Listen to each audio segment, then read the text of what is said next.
Assalamualaikum warahmatullahi wabarakatuh. Salam sejahtera tuan-tuan dan puan-puan, para ibu bapa dan waris serta para pelajar. Terlebih dahulu saya ingin mengucapkan tahniah dan syabas kepada para pelajar di atas kejayaan anda di dalam peperiksaan SPM yang lalu dan berjaya mendapat tempat di Kolej Marakulim. Tidak lupa juga tahniah kepada ibu bapa dan waris pelajar. Saya Muhammad Nizam bin Jamaluddin, Timbalan Pengarah Hal Ehwal Akademik, menjalankan tugas pengarah kerana pengarah sedang bercuti sebelum beliau bersara pada hujung bulan Julai ini. Selamat datang tuan-tuan dan puan-puan ke Kolej Marakulim, iaitu salah satu dari 4 kolej Mara yang mengendalikan program asasi atau pra-universiti. Pada kali ini, taklimat ibu bapa dibuat secara rakaman kerana mematuhi SOP pencegahan COVID-19. Tuan-tuan dan puan-puan, saya bahagikan taklimat ini kepada 4 bahagian, iaitu pertama, Kolej Marakulim secara umum. Kedua, prasarana dan organisasi Kolej Marakulim. Ketiga, program akademik di Kolej Marakulim. Dan keempat, persediaan kolej dalam menghadapi fasa PKP. Bahagian pertama, Kolej Marakulim secara umum. Kolej Marakulim bermula dengan MRSM Kulim dengan pengambilan pertama pada tahun 1977. Bagi pelajar yang datang dari sistem Mara, nama PKP tidak asing lagi. PKP adalah program khas pelajar. MRSM Kulim adalah MRSM pertama yang diamanahkan menjalankan program PKP pada tahun 1988 sehingga 1991 sebelum dipindahkan ke MRSM Taiping. Sebelum itu, pada tahun 1983, MRSM Kulim diberi kepercayaan mengendalikan program matrikulasi universiti awam dimulai dengan matrikulasi USM dan diikuti oleh matrikulasi UKM, UPM, UUM, UTM dan UMS. Nama MRSM Kulim kemudian diubah kepada Kolej Marakulim pada tahun 1994 selaras dengan peningkatan peranannya. Pada tahun 1999, apabila program matrikulasi diambil alih oleh Kementerian Pendidikan Malaysia, semua program matrikulasi universiti awam ditamatkan. Kolej Marakulim dipilih menjadi salah satu kolej mengendalikan program matrikulasi Kementerian Pendidikan Malaysia bersama-sama kolej matrikulasi yang lain. Program matrikulasi Kementerian Pendidikan Malaysia di Kolej Marakulim kekal sehingga kini. Matrikulasi USM yang terhenti disambung semula di Kolej Marakulim pada tahun 2012 sehingga kini dengan nama baru iaitu Pra-U USM. Di bawah program ini, Mara menaja pelajar-pelajar cemerlang SPM untuk melanjutkan pelajaran di USM di dalam bidang perubatan, farmasi, pergigian, kejuruteraan, sains dan lain-lain. Universiti Kuala Lumpur atau UNIKL adalah universiti TVET milik Mara. Terdapat 14 kampus UNIKL di seluruh negara yang menawarkan pelbagai bidang pengajian berkonsepkan hands-on.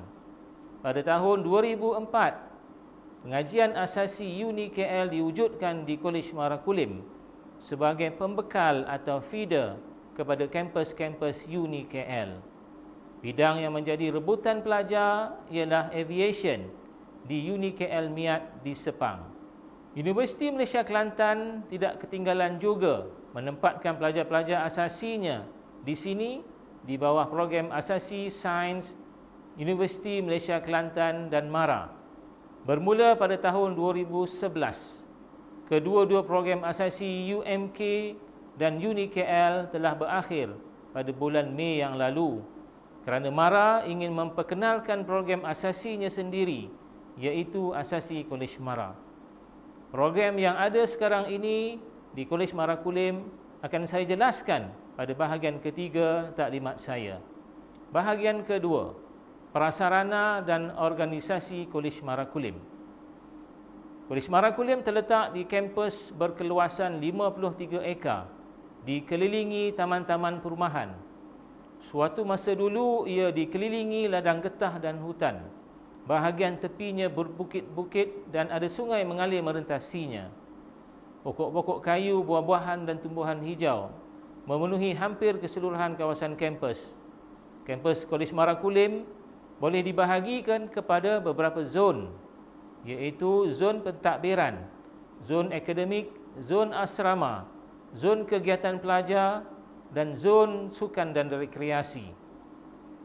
Di dalam zon pentadbiran ada pejabat pentadbiran, pejabat hal ehwal akademik dan pelajar, pusat sumber pembelajaran atau perpustakaan, dan unit ICT. Di dalam zon akademik pula ada bilik-bilik pensyarah, dewan-dewan kuliah, bilik-bilik tutorial, makmal kimia, fizik dan biologi, makmal komputer, bilik-bilik mesyuarat, bilik cetakan dan dewan perhimpunan. Di zon kegiatan pelajar pula ada koperasi, di mana di sini pelajar-pelajar boleh mendapatkan barang-barang keperluan harian mereka, termasuk perkhidmatan dobi. Ada gimnasium. Tempat ini menjadi tumpuan pelajar yang ingin bentukkan badan mereka mengikut cita rasa mereka. Terdapat juga bilik-bilik kelab dan persatuan dan bilik muzik. Di zon asrama pula ada asrama putera yang berkapasiti 484 katil, asrama puteri yang berkapasiti 502 katil.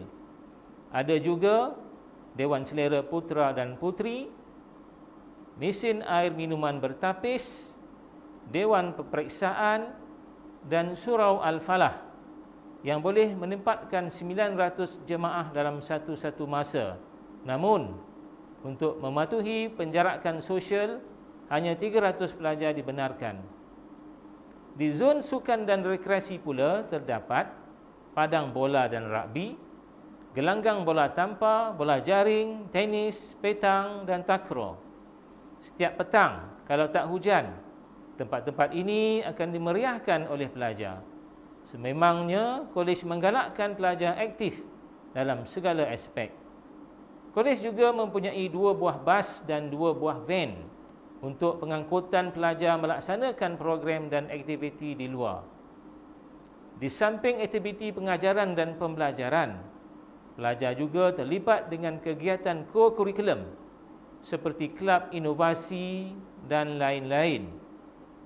Tadbir urus kolej dilaksanakan oleh jawatan kuasa pengurusan kolej yang dikuatai oleh pengarah dan dibantu oleh 2 timbalan pengarah, iaitu Timbalan Pengarah Hal Ehwal Pelajar atau TPHEP dan Timbalan Pengarah Hal Ehwal Akademik atau TPHEA. TPHEP menguruskan hal ehwal pelajar dan pentadbiran dan dibantu oleh ketua fellow, kaunselor dan penolong pegawai tadbir kanan yang menyelia unit-unit kerja pentadbiran. Manakala TPHEA menguruskan hal ehwal akademik dan dibantu oleh 4 ketua jabatan, iaitu Jabatan Sains, Jabatan Matematik, Jabatan Bahasa dan Jabatan Sains Sosial. Hal ehwal peperiksaan, penilaian dan persijilan diurus oleh Ketua Unit Peperiksaan, Penilaian dan Persijilan Kolej. Ketika ini, kolej mempunyai seramai 79 tenaga pengajar akademik dan 43 staf pelaksana. Bahagian ketiga, program-program kajian di Kolej Marakulim. Untuk sesi baru ini, Kolej Marakulim akan menjalankan 3 program pengajian, iaitu Pra-UUSM, Asasi Kolej Mara dan Matrikulasi Sains Kementerian Pendidikan Malaysia. Program Pra-UUSM ini adalah program pembangunan bakat muda atau Young Talent Program YTP Mara bersama USM. Tahun ini adalah kohort yang ke-9. Dijangkakan seramai 400 hingga 500 pelajar akan datang mendaftar pada 1 dan 2 Julai. Bermula sesi ini, pelajar akan dibahagikan kepada 2 aliran, iaitu sains hayat dan sains fizikal. Setelah tamat pengajian, pelajar sains hayat boleh memohon bidang perubatan, pergigian dan farmasi jika mereka memenuhi syarat yang ditetapkan. Pelajar sains fizikal pula boleh memohon bidang kejuruteraan, teknologi, sains, sains gunaan dan bidang-bidang lain jika mereka memenuhi syarat yang telah ditetapkan. Maklumat lanjut berkenaan akademik akan diterangkan di dalam taklimat akademik oleh TPHEA. Sebarang persoalan tentang penajaan, pelajar-pelajar boleh kemukakan kepada bahagian penganjuran MARA. Tuan-tuan dan puan-puan yang saya hormati, turut serta di dalam program Perayu USM ini ialah pelajar-pelajar tajaan JPA untuk bidang perubatan. Sebelum ini, Kolej MARA Kulim pernah menerima pelajar tajaan JPA selama 3 kohort. Kali ini, Kolej MARA Kulim akan menerima 100 pelajar JPA. Program asasi Kolej MARA. Ini adalah program asasi MARA sendiri yang baru diperkenalkan sesi ini untuk melengkapkan ekosistem pendidikan MARA. Ada 3 jenis asasi di dalam program ini, iaitu asasi sains, asasi kejuruteraan teknologi dan asasi perniagaan. Kolej MARA Kulim hanya menjalankan program asasi sains sahaja. Ada 2 kumpulan pelajar di dalam program ini, iaitu 1. Pelajar YTP RCMP. Jika memenuhi syarat, pelajar boleh melanjutkan pengajian di dalam bidang perubatan atau farmasi di UniKL RCMP di Ipoh. Kumpulan 2, pelajar Foundation in Science atau FIS. Jika memenuhi syarat, pelajar boleh melanjutkan pengajian dalam bidang perubatan di universiti swasta, iaitu MSU, CUCMS, MAHSA dan SEGI. Dalam bidang pergigian, pelajar boleh melanjutkan pengajian di Penang International Dental College atau PIDC, dan di dalam bidang veterina di Universiti Malaysia Kelantan. Kedua-dua kumpulan ini akan mengikuti silibus pengajian yang sama, iaitu Foundation in Science atau FIS. Dijangkakan seramai 230 pelajar akan mendaftar pada 3 Julai 2020. Pelajar-pelajar ini merupakan perintis kepada program asasi Kolej MARA. Program Matrikulasi Sains Kementerian Pendidikan Malaysia. Program ini telah berada di Kolej MARA Kulim sejak tahun 1999 lagi, hasil dari persefahaman antara Kementerian Pendidikan Malaysia dengan MARA. Kurikulum yang digunakan adalah dari bahagian matrikulasi Kementerian Pendidikan Malaysia. MARA menyediakan prasarana dan tenaga pengajar. Pada sesi ini dijangkakan 100 pelajar matrikulasi akan mendaftar pada 4 Ogos 2020. Setelah tamat belajar dan memenuhi syarat, pelajar matrikulasi boleh memohon pengajian pelbagai bidang di universiti awam dan swasta. Rutin kehidupan pelajar di kolej. Jika semua kuota dipenuhi, kolej akan mempunyai 830 pelajar. Pada hari persekolahan, rutin pelajar bermula sebelum subuh, di mana pelajar menyiapkan diri dan solat subuh. Kemudian pelajar akan bersarapan dan terus ke kuliah yang bermula pada 8 pagi. Masa kuliah, tutorial dan amali adalah sejam.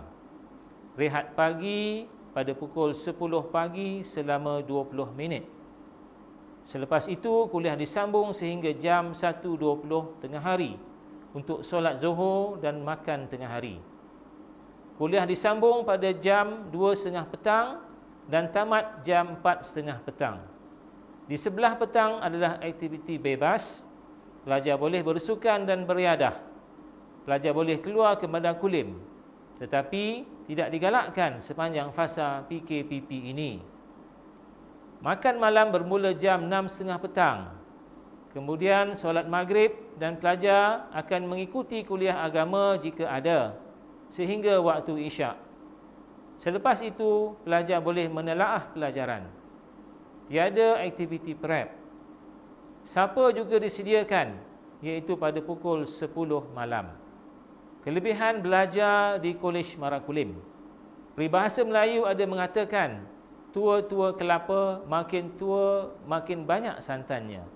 Begitulah dengan Kolej Marakulim. Antara kelebihan belajar di Kolej Marakulim adalah: 1. Pensyarah yang berpengalaman. Kolej ini telah mengendalikan program asasi atau PRAYU sejak tahun 1983. Kelebihan kedua, makan dan minum 5 kali sehari dibiayai oleh MARA. Kelebihan ketiga, duit poket sebanyak RM100 sebulan bagi pelajar yang layak. Kelebihan keempat, kemudahan di kolej adalah setara dengan pusat-pusat yang lain. Dan kelebihan kelima, kedudukan Bandar Kulim yang strategik. Persediaan Kolej Marakulim menghadapi fasa PKP. Selaras dengan arahan kerajaan dan MARA, Kolej Marakulim telah berusaha menyediakan segala keperluan untuk mematuhi SOP pencegahan penularan COVID-19 dan mewujudkan persekitaran kerja dan belajar yang selamat untuk staf dan pelajar Kolej Marakulim. Akhir kata, kami memohon ibu bapa dan waris memberi kepercayaan untuk kami menjaga dan mengurus anak-anak tuan-tuan dan puan-puan.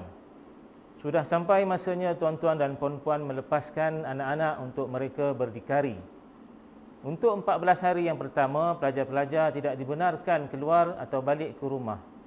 Selepas itu, pelajar-pelajar boleh keluar atau balik pada hujung minggu jika tiada aktiviti. Tuan-tuan dan puan-puan, datanglah melawat anak-anak di sini di waktu persekolahan atau di hujung minggu. Pada hari persekolahan, tuan-tuan dan puan-puan boleh berjumpa dengan anak-anak selepas waktu akademik. Hujung minggu di Kedah adalah Jumaat dan Sabtu. Kepada ibu bapa dan waris, selamat pulang, berhati-hatilah ketika memandu. Kepada para pelajar, selamat menempuh kehidupan baru di Kolej Marakulim. Sekian, wabillahi taufiq wal hidayah. Assalamualaikum warahmatullahi wabarakatuh.